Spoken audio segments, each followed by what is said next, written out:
50 and starting from scratch? Well, you're not alone. I'll show you the exact blueprint that took me from stressed to successful with zero tech skills.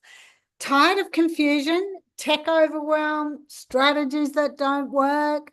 I was too. But then I found this simple 3-step formula that helped me build a business after 50. In fact, I was 67 for beginners with no fluff and no cold messaging.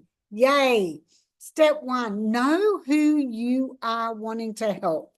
Get super clear on who you're talking to and what tap into what your past struggles are, because what you've gone through is definitely somebody else's current reality.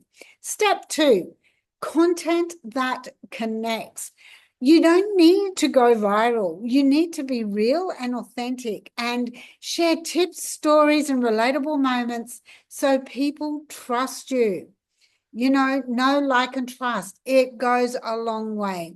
And step 3, leverage an automated system. Using automation to free your time is essential. I plug into a done-for-you system for beginners that runs 24/7, follows up, makes sales even while I sleep. You don't need tech skills or experience for this. It is beginner friendly. Comment info and I'll show you how it works. I started this journey just over 12 months ago and I was stressed, overwhelmed, and completely unsure of my financial future. Now I've got a system that brings peace and 100% profit. Are you ready to learn it too? Comment info below and I'll be sure to send you the details.